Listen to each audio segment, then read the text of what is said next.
हो गई डन। चलो बेटे लास्ट लेक्चर में न्यूमेरिकल थोड़े स्टार्ट किए थे, उससे पहले ब्रीफिंग कर ली थी सारी। ग्रेविटेशनल चैप्टर चल रहा है हमारा, इसमें हमने ग्रेविटेशन फोर्स भी कर लिया हुआ है, एक्सेलरेशन ड्यू टू ग्रेविटी भी पढ़ ली है, और variation in g last topic ये चला था। कोई बताएगा in how many ways you can vary acceleration due to gravity? Acceleration due to gravity कितने वेज में चेंज हो सकती है, पता किसी को? हाइट के साथ सरफेस से ऊपर जाते हो इट डिक्रीजेज और इंक्रीजेज। कितने फॉर्मूले होते हैं, कौन कौन से? एक g dash by g equal to R square by R plus h square, और दूसरा 1 माइनस 2h बाई आर। ठीक है, अच्छा 1 माइनस 2h बाई आर कब लगाना होता है? लोअर हाइट्स पे कि लार्जर हाइट्स पे? Lower height. कितनी lower height? 5% of the radius of earth. Earth का रेडियस कितना होता है? 6400 का 5% कितना होगा? 160 kilometre. Means up to 160 kilometre आप अप्लाई कर सकते हो ये। और सरफेस जब नीचे जाते हैं तो क्या होता है, और क्या फॉर्मूला होता है उसमें? G dash by g 1 minus d by R. एक ही फॉर्मूला होता है कि एक से ज़्यादा होता है? एक ही फॉर्मूला होता है। फिर और किस वे में चेंज अपेयर होता है in acceleration due to gravity? How can you change small g? Shape क्या ऑन है? क्यों? लेक्चर मेरा है, मैंने सिग्नेचर की है, ये दोनों मेरे ही हैं। अब मेरा हो गया ये। मैम बच्चे आ गए, अब मेरा हो गया, अब मेरा हो गया। ठीक है, कल ले लेना। थोड़े ही हैं, थोड़े ही हैं, करने तो मैम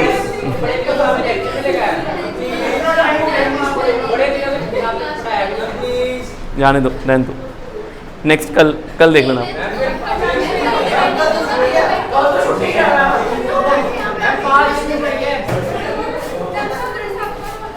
ओए उन्हें बंद कर, एक बंद करके आ जा मैम, बाकी कल ले लेना आप।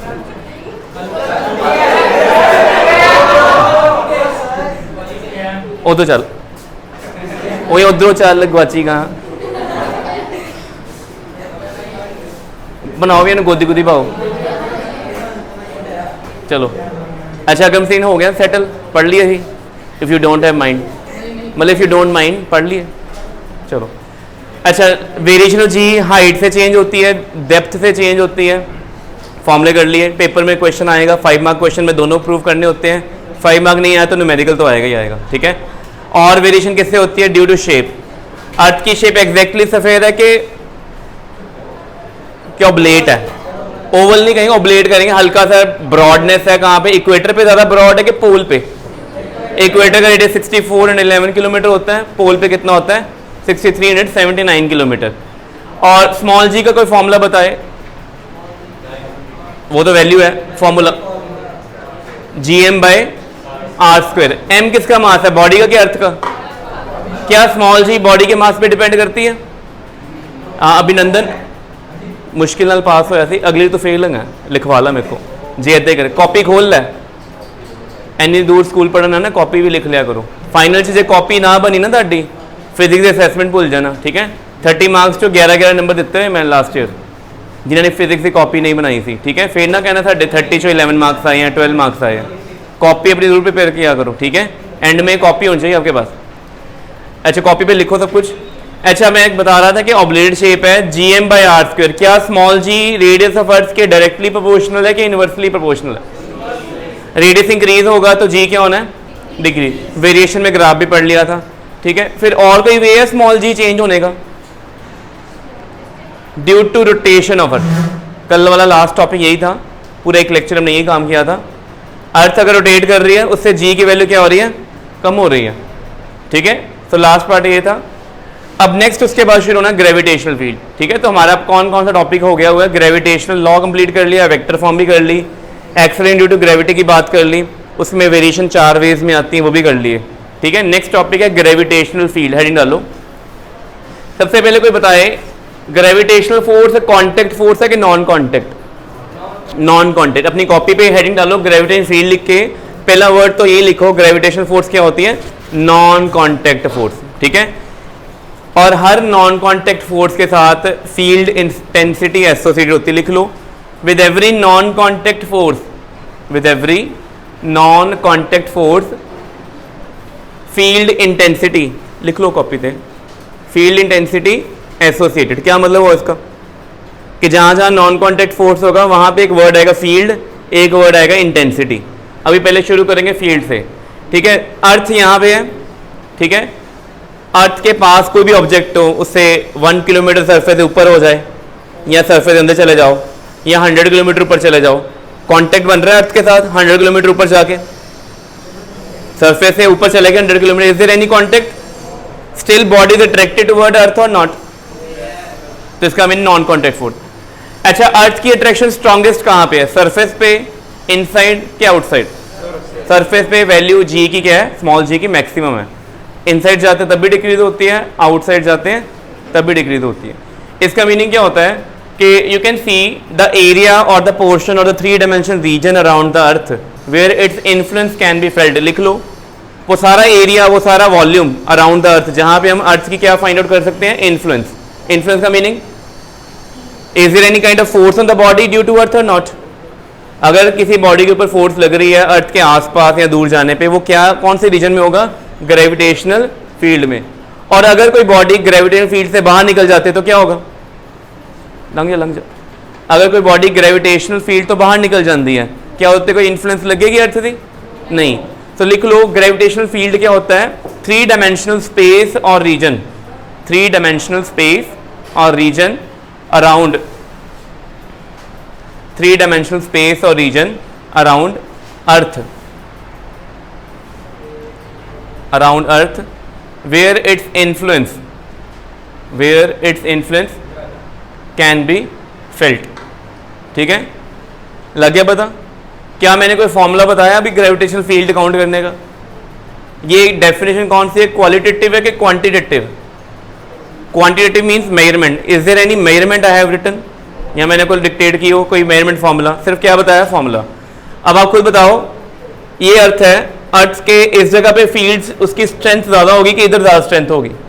पास ज़्यादा स्ट्रांग होगी, दूर क्या होगी, वीक। ये क्वालिटी है कि दूर जा रहे हैं, वैल्यू क्या हो रही है, स्ट्रेंथ की डिक्रीज। और जहां वैल्यू बिल्कुल जीरो होगी स्ट्रेंथ की, वो ग्रेविटेशनल फील्ड के अंदर पॉइंट होगा कि बाहर होगा, बाहर होगा। ठीक है, आगे लिखो, to measure the strength, to measure the strength of earth gravitational influence, to measure strength of earth gravitational influence at any point. किसी भी पॉइंट पे आपने अर्थ की ग्रेविटेशनल फील्ड की स्ट्रेंथ नोट करनी है, you need to calculate gravitational field intensity. क्या count करना है, ग्रेविटेशनल फील्ड इंटेंसिटी। तो दो चीज़ें आई हैं, ग्रेविटेशनल फील्ड और दूसरा क्या है, क्या लिखा है दूसरा, ग्रेविटेशनल फील्ड इंटेंसिटी। सिंबल क्या है इसका, लिखो कैपिटल ई वेक्टर। क्या लिखना है, कैपिटल ई वेक्टर।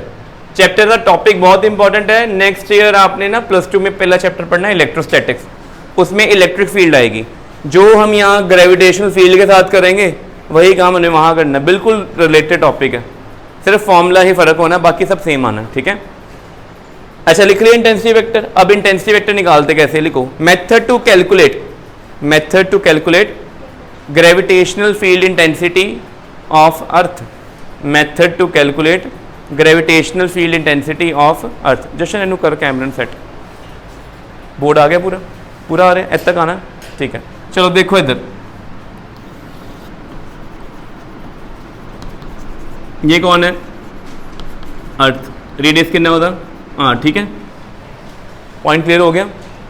ठीक है, एक ना नोट लिख लो, छोटा सा नोट, नोट दे बड़ा इंपॉर्टेंट पॉइंट लिखना तुसी, और पॉइंट ये है according to Newton, according to Newton, ये आगे प्रूव भी करके दिखाऊंगा मैं। न्यूटन को चीज़ प्रूव करने में बड़ा टाइम लग गया था, बट हमारे पास बड़ा सिंपल सा रिजल्ट है। Any spherical body, any spherical body of mass m, any spherical body of mass m and a point mass m, एक spherical body है और दूसरा कौन है, point mass। point mass का मीनिंग हो गया एक पॉइंट पे सारा मास लोकेटेड है। ये देखो ये अर्थ है, मास कितना है कैपिटल एम, और बिल्कुल यहाँ पे एक पॉइंट रख दिया, उसका मास भी कितना है, ये ठीक हो गया। पहले अर्थ के सेंटर से लेट से x डिस्टेंस अवे, और यहाँ से भी x डिस्टेंस अवे, ये पॉइंट P है, ये पॉइंट कौन है, कोई Q, ठीक है। दोनों ऑब्जर्वेशन में फर्क किस चीज़ का, इसका मास भी m है, इसका मास भी कितना है m, यहाँ से भी x डिस्टेंस पे है, यहाँ से भी क्या है, किस चीज़ का डिफरेंस है दोनों में, इसमें सारा मास एक पॉइंट पे कंसंट्रेटेड है, इसमें सारा मास डिस्ट्रीब्यूटेड है, इसी चीज़ का फर्क है ना। आपने P पॉइंट पे इसकी फील्ड नोट की, वेक्टर पूरा आया EP, और इसकी भी फील्ड नोट की Q पॉइंट पे, आपके रिजल्ट दोनों के आएंगे सेम। ये बड़ा इंपॉर्टेंट पॉइंट है। अर्थ में मास डिस्ट्रीब्यूटेड एट सेंटर है कि थ्रू डिस्ट्रीब्यूटेड है, सेंटर पे तो नहीं कंसंट्रेटेड है। न्यूटन कहता है कि कोई भी एक स्फेरिकल बॉडी एक पॉइंट मास है, आप उसके सेंटर से बड़ी दूर हो, नॉट इनसाइड, कहाँ पे हो, दूर हो। क्या ये x distance outside the body है कि इनसाइड द बॉडी है, आउटसाइड। ये भी कहाँ पे है, Q पॉइंट पे और P पॉइंट पे इलेक्ट्रिक या ग्रेविटेशनल फील्ड का मैग्नीट्यूड क्या आना है, सेम। और मैंने ये दोनों लाइन पैरेलल ड्रॉ की है कि नहीं की, लग रहा है पैरेलल, डायरेक्शन में भी ना सेम हो बट मैग्नीट्यूड क्या होगा, सेम। समझ लेगी। पहले वैल्यू ऑफ लिख लिया, पहले ये ड्रॉ कर लिया, अब लिखो value of field intensity, value of field intensity at distance x from both bodies, value of field intensity at distance x from both bodies, at distance x from both bodies is same, is same. Bracket में लिख लो provided, provided the observation point should be at sufficient larger distance, provided observation point should be at sufficient larger distance। ये एक conclusion है, आपने अभी learn करना है, आगे जाके इंप्रूव भी करेंगे इसको। समझ लगी कि बात क्या हो रही है। अब मैं क्या बताऊं कि मेरे पास ये अर्थ है, मैंने इसकी इन्फ्लुएंस यहाँ पे नोट करनी है, तो मैं इसको इससे रिप्लेस कर सकता हूँ सम को इजी करने के लिए। अर्थ का बाकी सारा मास डिस्ट्रीब्यूटेड वो स्टडी ना करें, सपोज कर लें कि सारा मास कहाँ डिस्ट्रीब्यूटेड है, सेंटर पे, तो ऑब्जर्व कर सकते हैं इस चीज़ को। तो ये इसलिए बताया मैंने आपको, ठीक है। तो न्यूटन ने जितने एक्सपेरिमेंट किए हैं उन्हें अर्थ में एज ए पॉइंट ऑब्जेक्ट लेके किया है, बट उसके लिए ऑब्जर्व पॉइंट अर्थ के अंदर था कि बाहर था, बट जे अर्थ के अंदर चला गया तब ये वैलिड नहीं है, ठीक है, याद रख लेना, तब ये रिजल्ट वैलिड नहीं है, ठीक है। अब शुरू करते हैं, अपनी कॉपी पे लिखो gravitational field intensity is measure of strength, is measure of strength. Gravitational field intensity is measure of strength. किसकी स्ट्रेंथ का मेजर है, सोर्स की, लिखो ऑफ सोर्स बॉडी। तो यहां पे एक सोर्स बॉडी है, कैपिटल M है, ठीक है, इसको O पॉइंट पे रख दिया, ये कोई पॉइंट P है, यहाँ पे आपने इसकी स्ट्रेंथ नोट करनी है, ठीक है। ये पॉइंट P इस बॉडी की ग्रेविटेशनल फील्ड में आता है, बट इसकी यहाँ पे वैल्यू कितनी होगी स्ट्रेंथ की, कैसे नोट करें, आपको यहाँ पे एक छोटा सा मास रखना पड़ना है, स्मॉल m। क्या करना है, छोटा सा मास, उसको m नॉट बोल दो, m नॉट को बोलते हैं टेस्ट मास, क्या बोलना है इसको, और m नॉट का साइज कैपिटल M से क्या होना चाहिए, बहुत छोटा। मैं उसका रीजन बताता हूँ मैंने इतना छोटा क्यों सपोज किया। क्या ये दोनों एक दूसरे को अट्रैक्ट करेंगे कि रिपेल करेंगे, according to gravitation law attract करेंगे। इसने इस पे फोर्स लगानी है, कहाँ फोर्स लगानी है, इधर। अच्छा ये ओरिजिन है, ये P पॉइंट है, ओरिजिन से कोई भी वेक्टर स्टार्ट होता है, उस वेक्टर को क्या कहते हैं, नाम बोलो वेक्टर, R वेक्टर नु कहते की है, बोलो, नहीं रिजल्टेंट नहीं है ये, बोलो किसको होता है, any vector which originate from origin, origin से शुरू हो, नहीं यूनिट वेक्टर की तो डायरेक्शन होती है बस, पोजीशन वेक्टर, क्या कहना है इसको, शाबाश अभिनंदन, वेरी गुड, ठीक है, असर हो गया, अब पढ़ेगा अभिनंदन, ठीक है। आर वेक्टर क्या है, पोजीशन वेक्टर, कहां से ओरिजिनेट होता है, ओरिजिन से कहां से जाता है, ऑब्जर्वेशन पॉइंट तक। अच्छा आर वेक्टर किधर लग रहा है, टूवर्ड एक्स एक्सिस है कि वाई एक्सिस के, नेगेटिव एक्स नेगेटिव वाई, और फोर्स कहां लग रही है बॉडी एम पे, नेगेटिव।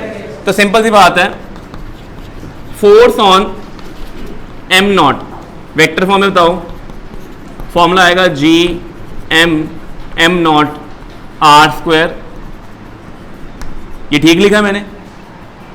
अच्छा ये वेक्टर फॉर्म है कि मैग्नीट्यूड है इसमें, सिर्फ वेक्टर फॉर्म लग गया पता। नेगेटिव साइन की सिग्निफिकेंस क्या है यहाँ पे, डायरेक्शन, आर कैप के बिल्कुल ऑपोजिट फोर्स है, ठीक है, कोई डाउट पहले इसमें। अच्छा यहाँ पे फील्ड की डेफिनेशन पता क्या है, वो कहती है limit M nought approaches to 0 F by M not.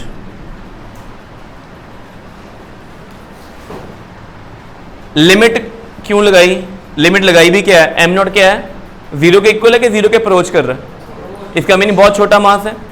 अब इतना छोटा क्यों लिया, अर्थ ने बॉडी को अट्रैक्ट करना है, जैसे चौक है, ये चौक का mass as compare to earth बहुत कम है कि बहुत ज़्यादा, अगर इसको मैं ड्रॉप कर दूंगा तो अर्थ चौक की तरफ आ रही है कि चौक अर्थ की तरफ जा रही है, क्या इसके मूव करने से अर्थ की पोजीशन में कोई चेंज आएगा। हमने स्ट्रेंथ किसकी नोट करनी है, इस बॉडी स्मॉल एम की कि कैपिटल एम की, तो क्या हम चाहेंगे कि कैपिटल एम की पोजीशन चेंज हो जाए during measuring of the strength. यदि पोजीशन चेंज कौन करेगा, ए वाला मास, बट कब करेगा, अगर वो लार्जर होगा तभी होगा ना, बट अगर ये बहुत लाइट हो, बड़ा हल्का हो, ये इसकी तरफ खुद चला जाएगा, इसको चेंज करेगा पोजीशन को, नहीं। अच्छा अब लिमिट सॉल्व करनी है, ये एम नॉट की वैल्यू 0 का अप्रोच कर रही है, अगर मैं डिनोमिनेटर में एम नॉट 0 पुट कर दूं तो आंसर कितना आएगा, इनफाइनाइट कोई आंसर आएगा, बट हमने इसको फाइनाइट बनाना है, क्या करें, एफ की क्या वैल्यू है, minus G M M nought by R square, R cap put कर दें यहाँ पे, करो कितना आंसर आएगा, लिमिट एम नॉट अप्रोच, ठीक है। पहला क्वेश्चन रिपीट कर लिए, लास्ट क्वेश्चन ये वाला चल रहा था, सारा आपने आर वेक्टर निकाल लिया, आर मैग्नेट भी निकाल लिया, फिर ई वेक्टर का फॉर्मूला क्या था, minus G M by R square into g value S H लिख दी, मास कितना है 50 kg, स्मॉल आर मैग्नेट कितना है √2, आर कैप यश मेहता कैसे निकाल लेंगे, आर कैप कैसे निकाल लेंगे, मेथड क्या होता है, यूनिट वेक्टर निकालने का वे क्या है, R vector divide by magnitude, same आया वैल्यू पुट कर दी, ठीक है, क्वेश्चन हो गया। आगे तो मैं वो लिखवाया उन्हें सिग्निफिकेंस, हम ग्रेविटेशनल फील्ड इंटेंसिटी पढ़े क्यों, ठीक है, कनिष्क वर्मा चुप कर जा। अच्छा ग्रेविटेशनल फील्ड इंटेंसिटी क्यों पढ़नी है, जहां पॉइंट मासेस होते हैं वहां पे कौन सा फॉर्मूला लगता है फोर्स निकालने के लिए, G m1 m2 by R square, but सारी बॉडीज रियल लाइफ में पॉइंट मासेस होती हैं, नहीं होती। अगर बॉडीज पॉइंट मास नहीं है, one of the body point नहीं है या दोनों ही पॉइंट मासेस नहीं है, तब हम न्यूटन्स लॉ डायरेक्ट नहीं लगाते, फिर क्या काउंट करते हैं, ग्रेविटेशनल फील्ड इंटेंसिटी। ये लिख लिया ना आपने कि when either of the body or two bodies, both the bodies are not point masses, then gravitational field intensity to be calculated. अब क्वेश्चन लिखो, एक लिखो लिखो, a huge body of mass 800 kilograms, a huge body of mass 800 kilograms placed at origin, find the acceleration produced in a body, find acceleration produced in a body of mass 20 gram, placed at 2,1,1, placed at 2,1,1। अच्छा question ध्यान से देखना,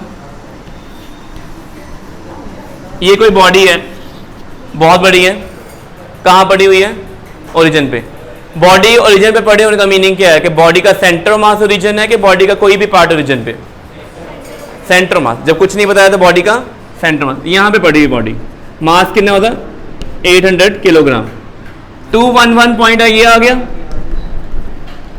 यहाँ पे कितना मास रखा हुआ मैंने, 20 ग्राम। अच्छा इस बॉडी ने, इन दोनों ने एक दूसरे को क्या करना है, अट्रैक्ट करना है कि रिपेल करना है। हमने एक्सेलरेशन किस में फाइंड आउट करनी है, हैवी बॉडी में कि लाइटर बॉडी में, और रियलिटी में मूव भी कौन करेगा? लाइट। क्या ये दोनों पॉइंट ऑब्जेक्ट्स हैं? क्या Newton law of gravitation direct लग सकता है? नहीं लग सकता। सबसे पहले क्या करेंगे फिर?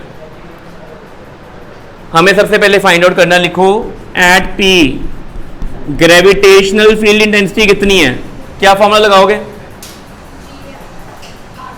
नेगेटिव जी एम, आर कितना होगा? ये पॉइंट ओ है, ये पॉइंट पी है, तो आर कितना हुआ? ओपी। कितना हो गया?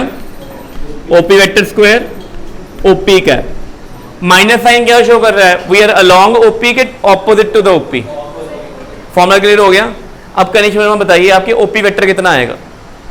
ओपी वेक्टर पहले बताओ कि डिस्प्लेसमेंट वेक्टर है कि पोजीशन वेक्टर है? क्यों पोजीशन है? ओरिजिन से शुरू हुआ। और ओपी वेक्टर आएगा कितना? फाइनल माइनस इनिशियल के इनिशियल माइनस फाइनल? फाइनल कितने हैं? 2 1 1, इनिशियल कितना है? 0 0 0। क्या आएगा? 2i cap 1j cap 1k cap. Magnitude कितना आएगा इसका? बोलो। √2 square plus 1 square plus 1 square कितना हो जाएगा? 6। ओपी कैप कैसे निकाल लें? ओपी कैप कैसे निकाल लें? ओपी वेक्टर को किससे डिवाइड करें? ओपी मैग्नीट्यूड कितना आएगा? ये 2i cap plus j cap plus k cap divide by के √6। वैल्यू डाल दी यहां पे।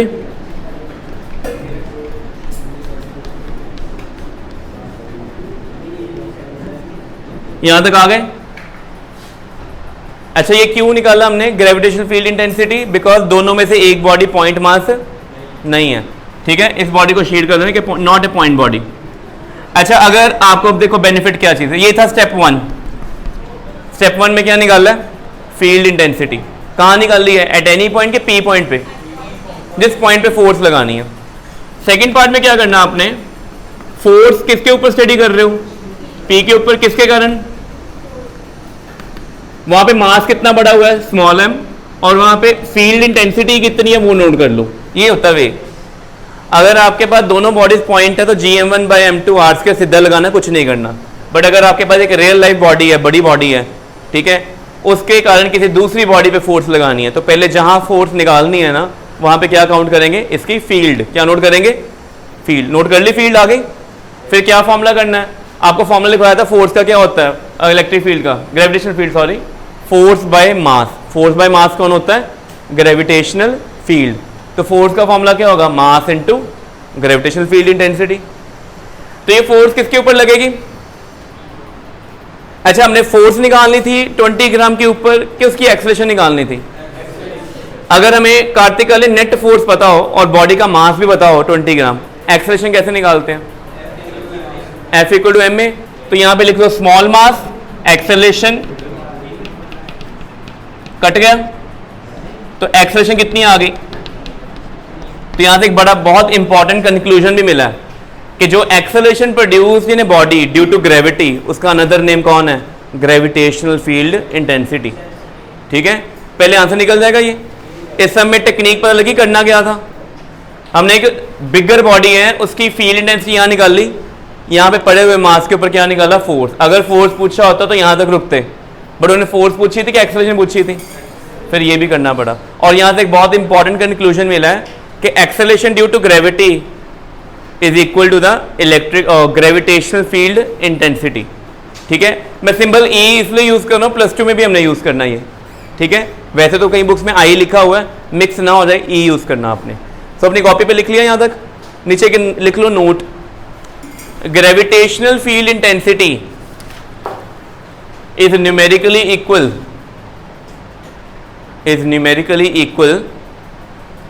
to the acceleration produced, is numerically equal to the acceleration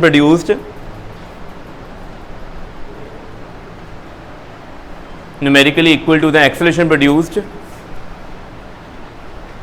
by the gravity of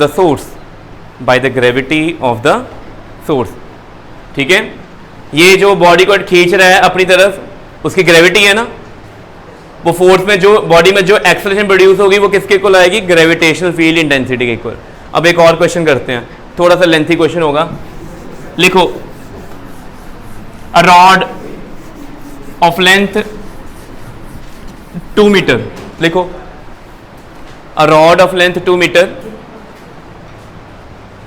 बेटे लिख लो a rod of length 2 metre placed along x-axis, placed along x-axis shown in the diagram, 2 metre placed along x-axis shown in the diagram, diagram ऐसे बनी हुई है, ये x-axis है, ये y है, रॉड ऐसे पड़ी हुई है, ठीक है, ठीक है बेटा। ये एंड क्या है, x इक्वल 0, ये क्या है, x इक्वल टू 2, ठीक है। रॉड का मास लिखो, कितना मास है, 5 kg, लिख लो। मास इक्वल टू, साइड पे लिख लो, मास ऑफ द रॉड कितना है, 5 kg। कर ले note. Find gravitational force, find gravitational force on a point mass, on point mass 1 kg at x equal to 3 metre. Find gravitational force on point mass कितना, 1 kg, कहां पे पड़ा है। अब बताओ क्या ये रॉड और ये मास दोनों पॉइंट ऑब्जेक्ट्स हैं कि दोनों में एक पॉइंट ऑब्जेक्ट है। तो क्या इसमें डायरेक्ट न्यूटन ग्रेविटेशन लॉ से फोर्स निकाल सकते हैं m1 m2 करके, gm1 m2 बाई r² करके आंसर निकल जाएगा।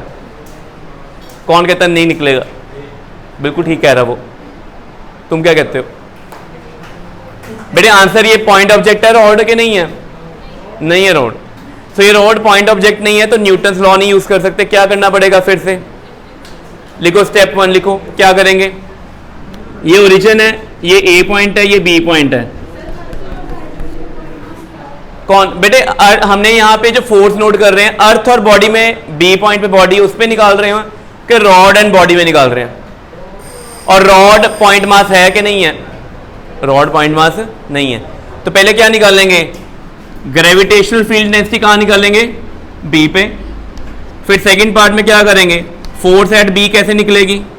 वहाँ पे जो छोटा सा मास m पड़ा हुआ है, इसका मास कैपिटल M कितना है, 5 kg, और ये स्मॉल m कितना है, उसको EB से मल्टीप्लाई करेंगे। ये मेथड है, ठीक है। ग्रेविटेशनल फील्ड इंटेंसिटी क्यों कर रहे हैं ਅਸੀਂ, why we are doing it, because real life bodies are not always point objects. सारे पॉइंट ऑब्जेक्ट नहीं होते, एक्सटेंडेड लेंथ भी होती है। अब पेपर में क्वेश्चन ऐसा आ जाए, रॉड और पॉइंट ऑब्जेक्ट में फोर्स निकालो, रिंग के एक्सेस पे बॉडी पड़ी हुई है, फिर निकाल लो, डिस्क के एक्सेस पे बॉडी पड़ी हुई है, तो बड़ी सारे क्वेश्चन बन सकते हैं पेपर में, तो हमें निकालना आना चाहिए। अब वर्किंग कंडीशन क्या है, अब देखो इसमें, इस रॉड में बड़े सारे मासेस हैं, छोटे छोटे पॉइंट, जो यहाँ पे मास पड़ा होगा उससे यहाँ तक का डिस्टेंस 3 होना है, और एज से डिस्टेंस कितना होना है, 1। हमें पूरी रॉड के पहले क्या निकालनी पड़नी है, फील्ड इंटेंसिटी, ठीक है। अगर तो स्फेरिकल शेप में होता इजी निकलता, बट ये क्या रॉड है, कैसे करेंगे, लिखो, हेडिंग डालो। यहाँ पे कोई छोटा सा मास कंसिडर कर लो, बेटे बोलना नहीं। देखो इधर वर्किंग कंडीशन, सेम थिंग हमने सेंटर ऑफ मास में भी की थी। छोटा सा मास कंसिडर कर लिया, कितना है, dm। यहाँ से डिस्टेंस कितना हुआ ओरिजिन से इसका, x, अननोन। लेंथ भी कितनी हुई छोटे मास दी, dx, छोटी लेंथ है dx, मास भी कितना है, dm, नहीं बाद में। अब बताओ dm छोटा सा मास है, it behave like a point object, क्या बिहेव करेगा ये। तो dm और b पे जो पॉइंट पड़ा है, दोनों पे न्यूटन लॉ ऑफ ग्रेविटेशन लगा सकते हो आप, कर सकते हो। वो भी छोड़ो, हमें सिंगल पॉइंट की ग्रेविटेशनल फील्ड इंटेंसिटी निकालनी आती है, क्या फॉर्मूला होता है, gm/r², यही होता है। तो यहाँ से यहाँ तक डिस्टेंस कितना होगा बताओ, ये डिस्टेंस कितना होगा। अगर ये x है, यहाँ तो ये 3 था, तो ये कितना होगा, 3 - x, ठीक है। वो क्लियर हो गया, कॉपी पे लिखो पहले, एट बी DE, DE क्या है, स्मॉल इलेक्ट्रिक ग्रेविटेशनल फील्ड है कि लार्ज ग्रेविटेशनल फील्ड है। ये किसकी ग्रेविटेशनल फील्ड होगी, वो छोटे से पॉइंट मास की। छोटे से पॉइंट मास की फील्ड निकालने का फॉर्मूला आपको पता है, क्या फॉर्मूला है बताओ, gm/r², क्या है, और ये क्या आएगा। चलो आ जाओ वापस क्वेश्चन पे, देखो इधर एक बार दोबारा रिपीट कर लेते हैं। ये रॉड है, मास कितना उसका, ये देख लो भाई 5 kg। स्टार्टिंग पॉइंट क्या, ओरिजिन। बेटे दोनों पार्ट वन सीधे को बैठो। अच्छा, ओरिजिन से स्टार्ट करिए, ए एंड तक है। लेंथ कितनी है उसकी टोटल, 2 मीटर, ठीक है। और बी पॉइंट जो 3 मीटर पे है ओरिजिन से, वहाँ पे मास कितना बड़ा, 1 kg पॉइंट मास। उस 1 kg पर क्या फाइंड आउट करनी है, फोर्स। डायरेक्ट फॉर्मूला नहीं यूज़ कर सकते Gm1m2/r2, क्योंकि ये पॉइंट ऑब्जेक्ट नहीं है। तो हमें क्या करना पड़ेगा, पहले रॉड की gravitational field intensity B point पे निकालनी पड़नी है। किसी भी एक्सटेंडेड ऑब्जेक्ट की फील्ड इंटेंसिटी कैसे निकालते हैं, छोटा सा पॉइंट मास कंसीडर करो dm, किसी भी लोकेशन में। कहाँ स्टेट किया मैंने, x पे, यहाँ से x है, मास कितना है dm, लेंथ कितनी है dx। तो मैंने इस dm की फील्ड नोट करनी कहाँ पे करनी है, b पॉइंट पे। तो अपनी कॉपी पे लिखो gravitational field intensity, gravitational field intensity at b due to dm, at b due to dm। क्या फॉर्मूला बनना है, g dm। अच्छा बताओ, dm से b तक का डिस्टेंस कितना है, 3 - x। डायरेक्शन क्या होगी फील्ड की, ये जो फील्ड है इसको क्या करेगी, b पॉइंट पे इस मास की अट्रैक्शन होगी क्या repulsion. Attraction means along negative x axis or positive x axis. Negative sign पहले डालना है, यहां पे क्या डालेंगे, आई कैप। क्या करेंगे, ये पहले नोट करो। अच्छा, observation point it's not mandatory कि यहां पे एक्स एक्सिस पे ही होगा, it can be in the y axis also, कहीं पे भी हो सकता है, ठीक है। मैं सिर्फ एग्जांपल बता रहा हूं कि कैसे कैलकुलेट करना होता है आपने, याद तक लिख लिया। अच्छा बेटा, ये फील्ड इंटेंसिटी स्मॉल है कि लार्ज है, टोटल फील्ड कैसे निकाल लेंगे, डिफरेंशिएशन करेंगे कि इंटीग्रेशन करेंगे। अच्छा, क्या मास को कभी इंटीग्रेट कर सकते हैं, मास 0 से मैक्सिमम, याद रखना मास कभी इंटीग्रेट नहीं होता। Same thing was there in centre mass problem. तो अगले स्टेप में क्या करना है, मास डिस्ट्रीब्यूशन लेंथ के ऊपर है कि वॉल्यूम के ऊपर, इस केस में लेंथ के ऊपर है। इसको कर दें dm/dx into m into dx I cap. Can it be possible, dx से मल्टीप्लाई डिवाइड कर सकते हैं। dm/dx क्या चीज होती है, मास ओवर लेंथ। क्या होता है ये, इसको बोलते हैं लीनियर मास डेंसिटी। क्या बोलना है इसको, क्या मैंने सब में लीनियर मास डेंसिटी दी हुई है, क्या मेरी रॉड नॉन यूनिफॉर्म है कि यूनिफॉर्म है, क्या इसकी लेंथ कहीं पे विड्थ इसकी इंक्रीज या डिक्रीज हुई है, यूनिफॉर्म बॉडी है। तो यूनिफॉर्म बॉडी के सबसे इंपॉर्टेंट पॉइंट होता है total mass over total length is small mass over, ये सेम होते हैं। टोटल मास कितना रॉड का, लेंथ कितनी थी 2, तो अगले स्टेप में -g है 3 - x स्क्वायर, और m/l की वैल्यू क्या आ जानी है 5/2, और साथ में क्या आ गया dx आई कैप। यहां तक नोट करो, लिखो बेटे लिखो। और ये एप्लीकेशन है, मैथमेटिकल टूल्स की भी एप्लीकेशन आ गई, इसमें वेक्टर भी आ गया।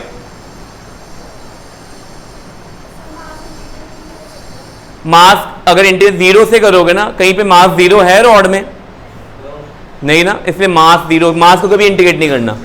मास को हमेशा लेंथ में चेंज करो, एरिया में चेंज करो, यहाँ क्या करो वॉल्यूम। इस केस में क्या इसकी विड्थ गिवन है रॉड की, क्या इसकी थिकनेस गिवन है, सिर्फ क्या गिवन है, तो इसके मास पर यूनिट लेंथ स्टडी करेंगे। अगर यहाँ पे प्लेन शीट होती, उसके पास क्या होता है, शीट के पास एरिया के वॉल्यूम थिन शीट, और अगर यहाँ पे क्यूब पड़ा होता वॉल्यूम। समझ लगी, depending upon the statement given which kind of body we are provided with, whether 1 dimensional 2 dimension और 3। अगर 1 डायमेंशन तो लेंथ यूज करो, 2 डायमेंशन तो क्या यूज करेंगे एरिया, और अगर 3D है तो वॉल्यूम। वो भी क्वेश्चन करेंगे आगे, यहां तक आ गए। अब इस चीज की इंटीग्रेशन पॉसिबल है, वेरिएबल कौन सा नजर आ रहा है इसमें, x के g, x g कौन होता है, कैपिटल G यहाँ पे कौन है, यूनिवर्सल ग्रेविटेशन कांस्टेंट। क्या वो वेरिएबल है, नहीं है ना, तो क्या करें बताओ। अब फिर इंटीग्रेशन, क्या इंटीग्रेशन विद लिमिट्स करेंगे कि विदाउट लिमिट्स करेंगे, without limit. Rod infinite length की है क्या फिक्स्ड है लेंथ, कहां से शुरू हो रही रॉड, कहां खत्म हो रही है, तो इसकी लिमिट्स क्या आएंगी 0 to 2। अच्छा ऊपर नोट कर लिया, ये भी नोट हो गया हुआ है, लिखो 0 to 2 माइनस G5/2, ये कांस्टेंट आ जाने है, dx ओवर, ठीक है, क्लियर होगी चीज। अब यहां पे एक जनरल फॉर्म में लिख देता हूं, ax b plus n integral. किसी को पता है इस इंटेग्रल का आंसर क्या होता है? अगर ax प्लस बी कोई लीनियर पॉलिनोमियल है, ax plus b power n है, इसका इंटीग्रेशन क्या होगी? ax plus b power n plus 1 over, बस ठीक है बेटे। x वेरिएबल के साथ जो कांस्टेंट लगा हुआ है कौन है वो? उसने भी नीचे आना है। डिफरेंशिएशन में वो कांस्टेंट साथ मल्टीप्लाई होता है, इंटीग्रेशन में कहाँ आता है? नीचे। ये कब होता है? अगर ये कौन होगा? लीनियर के क्वाड्रेटिक, लीनियर पॉलिनोमियल हो, पावर उसकी कोई भी हो, इंटीग्रेशन फॉर्मूला ही होता है। लिखो कॉपी पे। और अब बताओ इसकी पावर कितनी? 3 माइनस एक्स की 2 है कि -2 है? नीचे है ना, तो हमने नीचे इंटीग्रेशन करना है कि ऊपर लेके जाना है? ऊपर लेके जाएंगे, कितनी पावर आएगी? -2 के 2। क्या आंसर आएगा फिर बोलो? -G5/2 बाहर आ गए, आई कैप भी था यहाँ पे, वो भी कांस्टेंट। तो आंसर क्या बनेगा? 3 minus x -2 plus 1 over -2 plus 1। X के साथ कौन सा नंबर लगा हुआ है? 1 है क्या -1? -1। और स्क्वायर ब्रैकेट में लिखना है, लोअर लिमिट क्या है? 0, अपर लिमिट क्या है? ठीक है बेटे, फॉर्मूला जरूर लिखना इंटीग्रेशन का। लिख लिया? अब नेक्स्ट स्टेप क्या करेंगे? लिमिट्स को कैसे हैंडल करेंगे? पहले कौन सी लिमिट पुट करेंगे? 2 अपर लिमिट, साथ सॉल्व करेंगे, फिर माइनस, फिर क्या पुट करेंगे? 0। तो जो कांस्टेंट है बाहर निकालो, -5g/2 आई कैप, और न्यूमरेटर में देखो कौन है ये? -2 प्लस 1 कितना बनेगा? -1 इंटू -1, -1 इंटू -1 1। और ऊपर x की वैल्यू पहले क्या पुट करेंगे? 3 माइनस 2, पावर कितनी होगी? -1, फिर माइनस, फिर क्या पुट करेंगे? 0। सिंप्लीफाई करके क्या आएगा? -5g/2 आई कैप ब्रैकेट 1/1 -1/3। सॉल्व कर लोगे इसको? स्टेप वाइज प्रॉपर करना है। पेपर में आपको ना इंटीग्रेशन का एक ही फॉर्मूला लर्न करना, बस पावर वाला, और कोई नहीं यूज होता। साइन एक्स कॉस एक्स भी रेयरली आते हैं, जनरली यही आते हैं पावर्स में, ठीक है। लीनियर पॉवर, ये फॉर्मूला बड़ा इंपॉर्टेंट है, हर जगह ये यूज होगा। जितने भी न्यूमेरिकल आपको मिलेंगे इंटेग्रल वाले और रॉड के केस में सब ये यूज करेंगे। फाइनल आंसर कितना आएगा बोलो? E -5g/2, इसको सॉल्व करेंगे कितना आएगा? 2/3 आई कैप, कितना हो गया? -5 इंटू g/3 आई कैप। फील्ड आ गई। सेकेंड पार्ट में क्या निकाला? क्वेश्चन स्टेटमेंट में क्या बोला था? We have to calculate force acting on 3 kg, ये बोला था ना। 3 kg कहाँ पड़ा हुआ था? बी पॉइंट पे। ये फील्ड हमने बी पॉइंट पे निकाल ली है। जिस पॉइंट पे फोर्स निकालनी वहां पे फील्ड आ गई, तो फोर्स आती है उस पॉइंट पे कितना मास है उसको किससे मल्टीप्लाई करो, वहां पे फील्ड इंटेंसिटी कितनी है। कितना मास पड़ा था वहां पे बी पॉइंट पे? पढ़ो स्टेटमेंट में कितना मास है? 1 kg के 3 kg है? 1 kg पड़ा। और E कितना है? -5g/3। सिंप्लीफाई करेंगे, -5g/3 आई कैप, आंसर आ गया। और ये सम बहुत लेंथी क्यों हो गया? क्योंकि सम में पॉइंट मासेस थे कि नहीं थे? जब भी दोनों पॉइंट मास होंगे सम बहुत इजी है। 9th क्लास में ग्रेविटेशन लॉ जो की है वही अप्लाई करना है। बट जब एक बॉडी क्या आ जाती है, not a point mass, rod आ जाए, रिंग आ जाए, डिस्क आ जाएगी, प्लेन शीट भी हो सकती है, इन्फिनिट प्लेन शीट भी हो सकती है, बड़े सारे केसेस हो सकते हैं। तब आपने क्या करना है, एक बड़ी बॉडी का क्या फाइंड आउट करोगे? फील्ड। जहां पे फोर्स निकालनी है वहां पे फील्ड फाइंड करोगे, उस फील्ड को जहां पे फोर्स निकालनी है वहां के मास से क्या कर दोगे? मल्टीप्लाई कर दिया ना, F = mE। तो पहले फील्ड इंटेंसिटी निकाल लो जहां पे फोर्स निकालनी है, और जितना मास वहां पड़ा वो उससे क्या कर दो? मल्टीप्लाई कर दो। ठीक है, कोई डाउट इसमें? यहां तक क्लियर है? नोट कर लिया सारा? लिख लो इसको। नेक्स्ट लिखो फील्ड इंटेंसिटी वाला टॉपिक एक और कर लेते हैं question. Find gravitational field intensity, भी टाइम है। Find gravitational field intensity eight axis of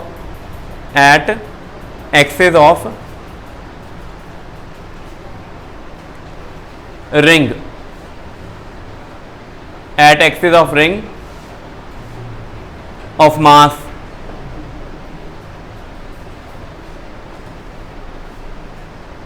at axis of ring of mass 4 kilograms. ठीक है, आपने फील्ड इंटेंसिटी निकालनी है। कहाँ पे निकालनी है? एक्सिस पे निकालनी है रिंग के, जिसका मास कितना बोला मैंने, और रेडियस 3 मीटर। ठीक है, 3 मीटर। ये क्वेश्चन थोड़ा लेंथी है, आज कंप्लीट नहीं होना, ये कल डिस्कस करेंगे। आज पहले प्रॉपर्टीज पढ़ लेते हैं। ठीक है, इतने टाइम में होना नहीं है।